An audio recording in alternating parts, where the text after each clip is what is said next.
बहुत। ठीक है, तो ये हमारे थे ऊ और ऊ की मात्रा। ओके, अब देखिए नेक्स्ट पेज में। अब देखिए पेज नंबर 56, एक्सरसाइज नंबर 2। दिए गए शब्दों के समानार्थी शब्द लिखिए। चिल्ड्रन, यू नो, आप अच्छे से जानते हैं कि समानार्थी शब्द किसे कहते हैं। जैसे हम पर्यायवाची शब्द करते हैं, समानार्थी भी बिल्कुल पर्यायवाची शब्द की तरह ही होते हैं। ठीक है, क्या लिखा है देखिए शब्द खुश। खुश माने खुश का एक पर्यायवाची या समानार्थी क्या होगा? बिल्कुल समान अर्थ, जिसका उसी की तरह बिल्कुल सेम वैसा ही अर्थ या मीनिंग निकलना चाहिए।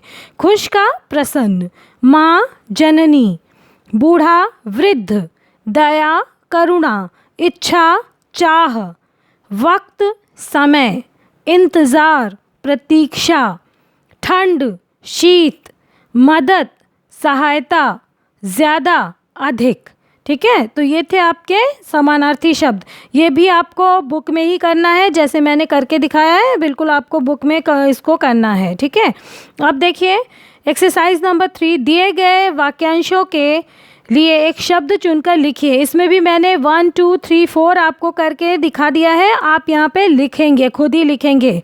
उपकार करने वाला, उपकारी, मांगने वाला, याचक, भला या हित चाहने वाला, हितैषी, जिनमें कुछ करने खरीदने की शक्ति ना हो, असमर्थ। ये मैंने आपको कॉपी में लिख कर भी समझाया है, जो कि आपको क्लास वर्क कॉपी में करना है। और ये वर्क केवल जो अभी मैं बता रही हूँ, ये केवल आपको बुक में ही करना है। ठीक है, और लास्ट वाला भी आप जानते हैं अच्छे से, उसमें एक शब्द दिया हुआ है, उसके लिए आपको वाक्यांश लिखना है। ये सब आपका होमवर्क है। Okay, understood children?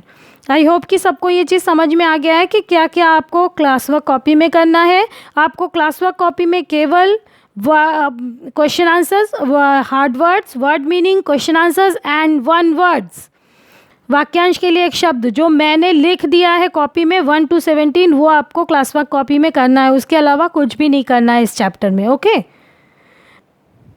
देखिए चिल्ड्रन, मेधा का वर्क कंप्लीट हो गया हमारा सिलेबस। मेधा का जितना आपके हाफ ईयरली में आने वाला है, वो कोर्स आपका कंप्लीट हो गया है। तो आज हम शुरू करेंगे संज्ञा, मीन्स आज हम लोग वर्तिका वर्क में संज्ञा शुरू करेंगे। ठीक है, तो लिटरेचर का आपका वर्क फिनिश हो गया है, अब हम लैंग्वेज भी शुरू करेंगे। तो जहाँ पे आपने क्लास वर्क कॉपी में आप वाक्यांश के लिए एक शब्द से एंड करेंगे, ठीक है, मेधा वर्क, उसके बाद आप न्यू पेज में वर्तिका हेडिंग लिखेंगे, और वर्तिका हेडिंग लिखने के बाद आप लिखेंगे संज्ञा। आई नो कि इससे पहले आप संज्ञा पढ़ चुके हैं, मैम ने आपको समझाया था, मुझे सब पता है, कोई ये नहीं कहेगा कि मैम इससे पहले हम पढ़ चुके हैं। आई नो एवरीथिंग कि आप इससे पहले पढ़ चुके हो, लेकिन आज फिर मैं पढ़ा रही हूँ, आज फिर मैं समझा रही हूँ, फिर मैं पढ़ा रही हूँ, और आपको जो जो जैसा जैसा मैं कहूँगी आपको क्लास वर्क कॉपी में बिल्कुल वैसा ही करना है, और किसी दूसरी कॉपी में कोई काम नहीं करेंगे, उसी कॉपी में जिसमें आपने मेधा का वर्क किया है। ठीक है, तो देखिए संज्ञा, पार्ट 5, संज्ञा नाउन। संज्ञा किसे कहते हैं? आप लोग इससे पहले भी पढ़ चुके हैं। संज्ञा किसे कहते हैं? किसी व्यक्ति, वस्तु, स्थान, प्राणी तथा भाव के नाम को संज्ञा कहते हैं। किसी भी वस्तु, स्थान, प्राणी माने होता है कोई भी इंसान, व्यक्ति, तथा भाव के नाम को संज्ञा कहते हैं। जैसे रमेश, आम, खिलौना, मिठास, जंगल, लोमड़ी आदि। अब देखिए, आम में मिठास है, यह रमेश का कंप्यूटर है, घर में बिल्ली बैठी है। ये जितनी भी चीज़ें हैं, चाहे किसी का नाम हो, चाहे कोई वस्तु हो, वस्तु माने थिंग्स, ठीक है, या किसी प्राणी का नाम हो, किसी स्थान का, किसी प्लेस का नेम हो, ये सब कुछ क्या होता है? संज्ञा होता है। ठीक है, अब देखिए ऊपर के वाक्यों में जहाँ पे लिखा हुआ है, आम एक फल का नाम है, रमेश व्यक्ति का नाम है, घर स्थान का नाम है। ठीक है, इसी प्रकार संसार में जितने भी जीव जंतु, स्थान और वस्तुएं हैं तथा हमारे मन में जो भाव उत्पन्न होते हैं, उन सभी के नाम होते हैं, ये सभी संज्ञा कहलाते हैं। अब देखिए ये सभी के नाम संज्ञा कहलाते हैं, ठीक है। तो हमें संज्ञा समझ में आ गया कि किसी भी चीज़ का नाम संज्ञा कहलाता है, चाहे वो वस्तु हो, चाहे वो कोई स्थान हो, चाहे वो कोई व्यक्ति हो, ठीक है। अब देखिए काइंड्स ऑफ नाउन, संज्ञा के भेद। सामान्य रूप से संज्ञा के 3 भेद माने जाते हैं, परंतु कुछ विद्वान संज्ञा के 2 भेद और मानते हैं। इस प्रकार संज्ञा के 5 भेद हो जाते हैं। अब देखिए 5 काइंड्स क्या क्या है नाउन के, 5 भेद क्या क्या हैं। नंबर 1, व्यक्तिवाचक संज्ञा, प्रॉपर नाउन। व्यक्तिवाचक संज्ञा माने प्रॉपर नाउन। जातिवाचक संज्ञा, कॉमन नाउन। भाववाचक संज्ञा, एब्स्ट्रैक्ट नाउन। समूहवाचक संज्ञा, कलेक्टिव नाउन। एंड द्रव्यवाचक संज्ञा, मटेरियल नाउन। मैंने इससे पहले भी शायद किसी एक क्लास में आपको संज्ञा समझाया था कि इसके 5 भेद होते हैं, ठीक है। तो ये आपने देखा, इसके 5 भेद हैं।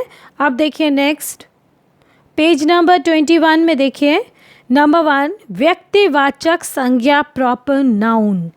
जिन संज्ञा शब्दों से किसी विशेष प्राणी, व्यक्ति, वस्तु, स्थान आदि के नाम का बोध हो, उन्हें व्यक्तिवाचक संज्ञा कहते हैं। जैसे ताजमहल आगरा में है, मोहन दिल्ली गया।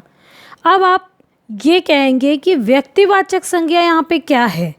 व्यक्तिवाचक संज्ञा का मतलब होता है चिल्ड्रन कि किसी भी व्यक्ति का, किसी भी विशेष बिल्डिंग का, किसी भी शहर का नाम, ठीक है। जहाँ पे नाम आता है, जहाँ पे केवल सिटी नहीं बोला जाएगा, उस सिटी का नाम, उस पर्सन का नाम, उस प्लेस का नाम, ठीक है, उस थिंग का नाम, उसको हम कहते हैं in English proper noun and in Hindi व्यक्तिवाचक संज्ञा। अब देखिए यहाँ पे क्या लिखा है, ताजमहल।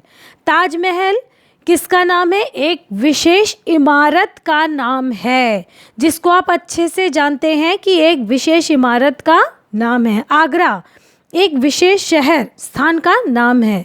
मोहन एक विशेष व्यक्ति का नाम है। दिल्ली एक विशेष शहर या स्थान का नाम है। ये सभी शब्द व्यक्तिवाचक संज्ञा है।